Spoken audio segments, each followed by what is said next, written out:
Hello, Daddy homeschools. Solo homeschooling with heart. I'm a daddy, I homeschool, and that's the story behind my username. It is 7:30, the kids are waking up. I need to put the French on for them while they wake up. So I've got rid of my Wi-Fi. I don't have a screen downstairs. I go, wake up, go all the way downstairs, have coffee, and now I've kind of gotten rid of all of my entertainment apart from books, basically, and a couple of podcasts.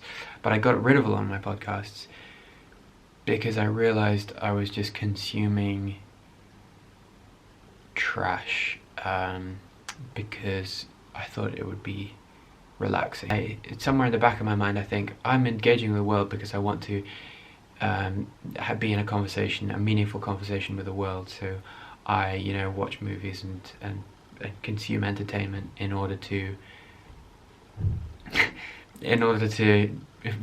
enrich that conversation. But there are certain things that just turn my brain off. I want to reintroduce maybe some of them in a more meaningful, intentional way, a directed, intentional, purposeful way, which leaves my morning open, like I said, to a lot of thinking and introspection. Flipping introspection. Talking of introspection, where I am reading D.H. Lawrence's Sons and Lovers, it's got this, it's got this searing gaze on the intensity of someone's inner life, and that is really something quite addictive to behold. That when it kind of zooms into that inner tremble, that quiver of their kind of life essence. Very good. And I've started, one of the things that I saw about myself is that I've been using the excuse to myself that I have a very busy life, so I don't need to start my life with Bible and prayer. Start with my day, my morning with Bible and prayer, but I do a lot of Bible and prayer with the kids, and so that's kind of, but I want to start the tone of my day, I want to set the tone of my day every morning as soon as I wake up, because I don't want my nature, my flesh, my just cruising through life to get in that beginning moment of my day, so that it kind of has a foothold and causes me to stumble. I'm going to write on the whiteboard a list of things that I want us to do. Our official homeschool activity today is microscope, but I want to add a few things to that. Daddy, I've done my teeth. Good job, you did your teeth. Well done.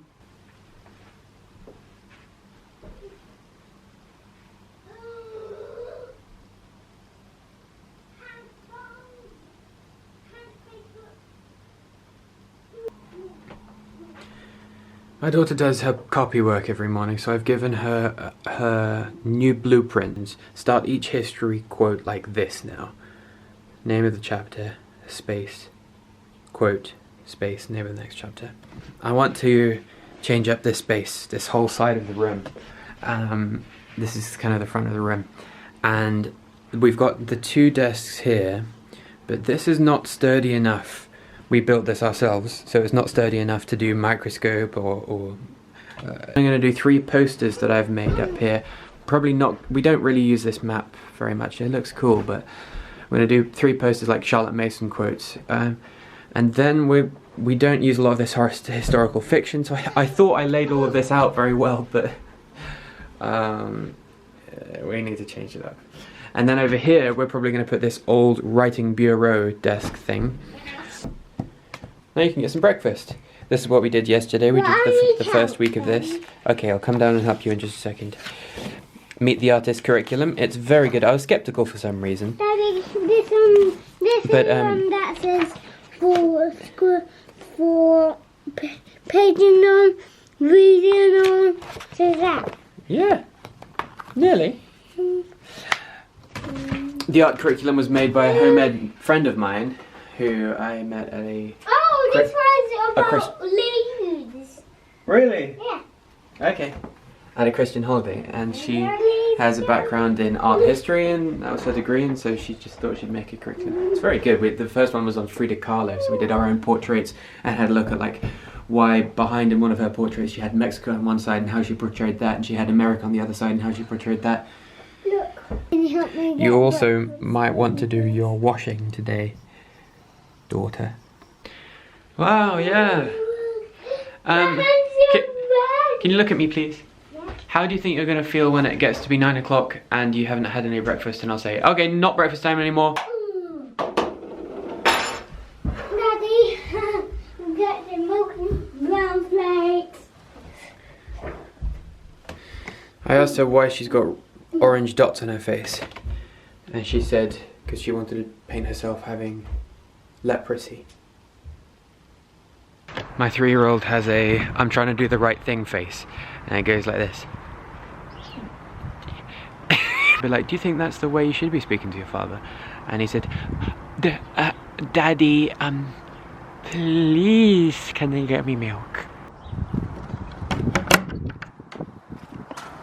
Pushing myself in the gym is crucial to me and my mindset, because it says that the hardest thing in my day, the thing that I can't quite do, it's so hard for me, I've chosen for myself. The most suffering in my day, I've chosen for myself. Which means that any other difficult things in my day that's inflicted upon me, like something, a cereal bowl being thrown against the wall or something, I'm already coming at that with a mindset of I am a conqueror of suffering. I'm taking on hardship, because a hard life is a good life. And so I can take on this too, this little piece of suffering. If I can do the squat, and if I can face that with my own willpower, then I can face anything. Clearing up a bowl of cereal, or doing the right thing, or speaking to him without harshness when I shouldn't be harsh, is a trifle compared with this that I've chosen for myself. So it changes my psyche.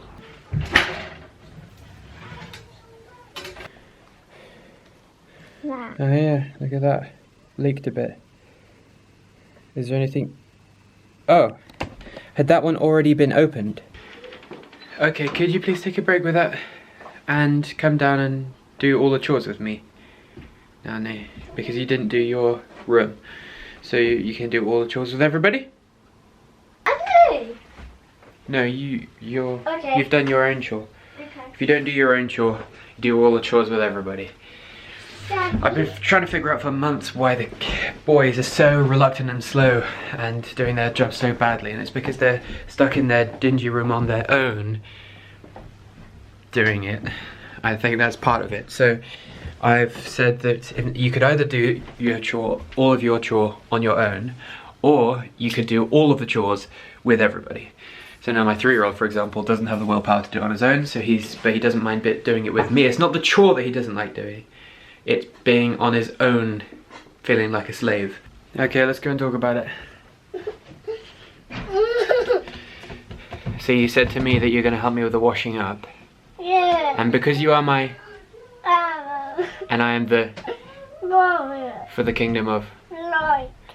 Do you think you ought to fulfill your promise and do what you said you were going to do, and help me and bless your whole family by making sure our cutlery is washed up and ready for us to eat with? There's a girl and yeah. Sometimes I'm just not ready for you to give me a narration, I'm afraid. Okay. Sounds interesting, but you need to do it when I'm ready. I'm in the middle of washing up with the boys' brother. And while resident in Nairobi, he devoted a considerable amount of time in his acute intelligence in the cause of doing as little as possible. Tristan did, in fact, spend much of his time sleeping in a chair. When he was left behind... I am the valley, you are the sun,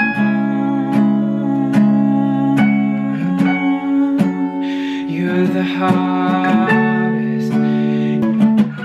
Jesus, wakening the endless, welcoming the never, you are the sun. Jesus, rest. I'm gonna bring on nature journals because we're going to write a nature journal entry on something before we bring home a bit of it to look under the microscope, okay? You really don't know where shoes go? Or are you lying to your father? Die. Even though he dies, he will live. Jesus, we praise you for eternal life. God, we praise you that death is not the end for all who trust in you. Come on, Muggle. It looked like in summer when the last picture we took. That mushroom is. What? It's a fat boy. Oh, Look at that chunky man. Oh yeah, it's a big boy too. You see another fat boy mushroom? A fat boy tree. Ooh, fat boys are my favorite. Oh, that is fat. Oh, it's recording. Oh, I think it's in the bag.